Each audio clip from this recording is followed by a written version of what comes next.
Hi, this is Melissa Holmes, and I'm a suicide survivor.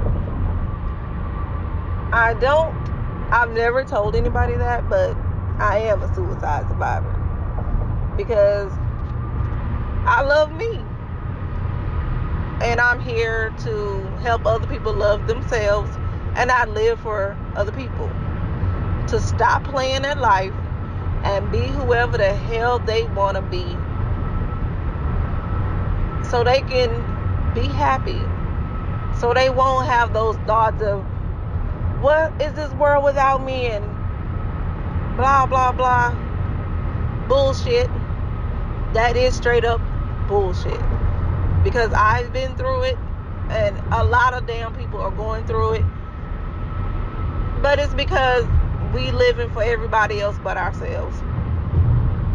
And I'm here to tell you, you don't have to do that. You can be who you want to be.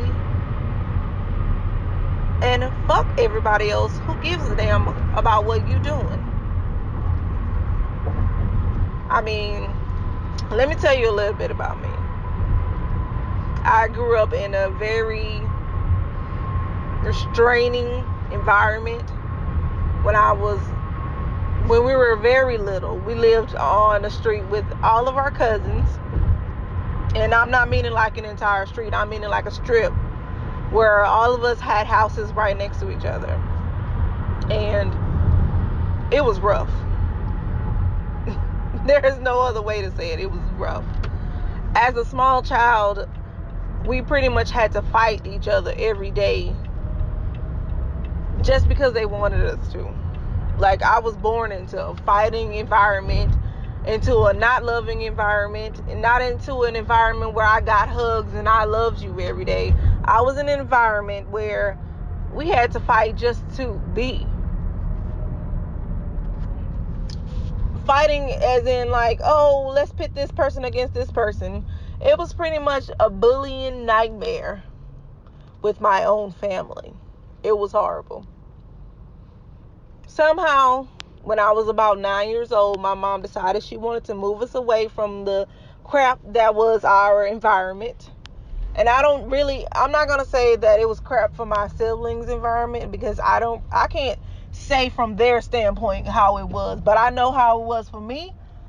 It was toxic. It was horrible, toxic situation.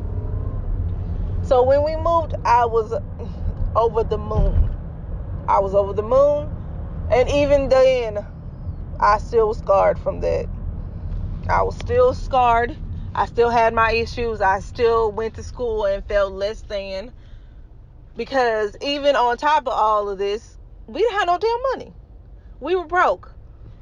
I had to go through school not being able to afford 40 cents. 40 cents of lunch. $2 a damn week. It was bad. Because my mom, even though she was not a single mother, she raised us like a single mother. She took care of all of us on a rinky-dink salary. And when I say all of us, let me tell you something. It's 7 of us, and I'm the middle child.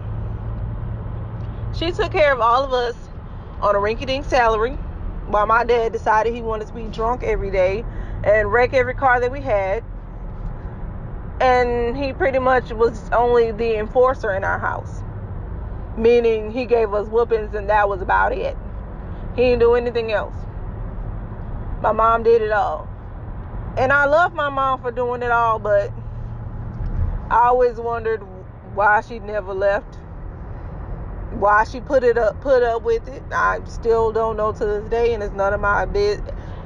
Let's be frank, it's none of my damn business if she wanted to put up with it. I just don't understand it, and I'm not trying to understand it. But back to the story. My life was horrible. I always wanted to get the hell away from my own life. Even all the way through high school, I always just dreamed about, oh, let me go off to college. And I went to the farthest school I can get to. I went to Oklahoma. It was an 8-hour drive away. 2 hours in an airplane. 2 to 3 hours, I don't remember. It's been a while. But the point is, I had to get away from them syndrome, get away from my life syndrome. I want to be anybody but me syndrome. And I kept up with that syndrome throughout my college years too. And it's like I just could not run away from me.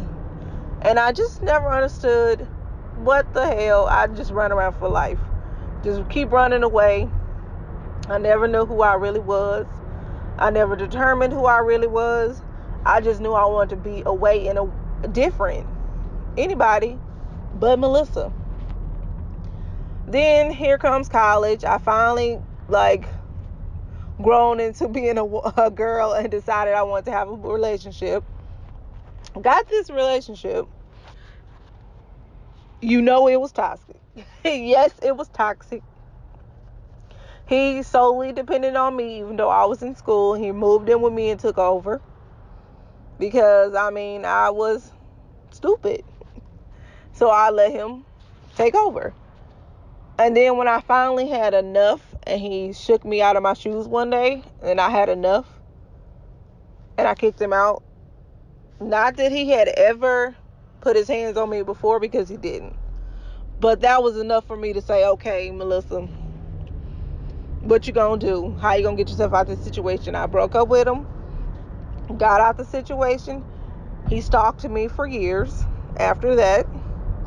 Even when I had to drop out of college because I could not afford my last semester, which put me in a depression, but that's a whole nother talk for another day. But yeah, he stalked me for years, and I really didn't ever get over that either. But when I went back home to my mom's house after my drop out of college of can't afford, I was just in a depressive state. I don't know why this is happening to me. Why can't anything ever go right for me? I was very depressed. All I did was get up. For 5 years, I got up and I watched soap operas, and I just made friends online who watch soaps, because that was my new life. I did at times look for jobs, but then it was like I couldn't get one, so I'm like, fuck it, whatever. Obviously, what is my purpose here? And I've been on that edge of, what am I even doing? Why am I even here? So I completely understand why people have these crazy suicidal thoughts, and why people actually go through with it. The only reason I didn't is because through all that drama and depression, I just learned to not give a damn about everybody else. I decided who I was, what I liked, what I was going to do about it, and I just made a move. I went from $0 in my bank account to, okay, how do I need to find a way to get out this house and get a job? I found somebody on Craigslist who was looking for a housekeeping position, like a move-in housekeeping, like you take care of the house and you get room and board for free. And I did it, and he actually was okay with me, and they interview a lot of people, so I just took that as a sign as him wanting me to come as, okay, go. And from then on, I was a live-in housekeeper for a while. Then I delved into, okay, I'm digging this housekeeper thing, because, as the person in my family who has always been the cleaner, I'm used to being a perfectionist. I can't even get stuff done because I'm such a perfectionist. So it was up my alley to be a house cleaner. So I started working for another company while I was still living there, and I was doing really good at the company. And it got out of control. They had a lot of expectations for a little bit of pay. And the customers were very rude. And you're not going to expect every customer to be perfect, but damn, they don't got to all be rude. At least have some appreciative ones. So I decided to what was it? I believe, like, I think it was 2016, January 2016. I decided, okay, I'm just gonna go off on my own, and I did. And I started my own company, and I decided, okay, I'm gonna do this thing on my own. And it's not perfect, and it's not at the six figures that I want it to be at, but hell, I'm living my best life, and I'm enjoying it, and I'm enjoying the family that I've got, and I'm okay. And I'm just saying all that to say this: you can be okay too, but you can only be okay if you be you. If you continue to keep living for other people, you just gonna keep going down a slippery slope of suicidal thoughts that'll just keep you in agony.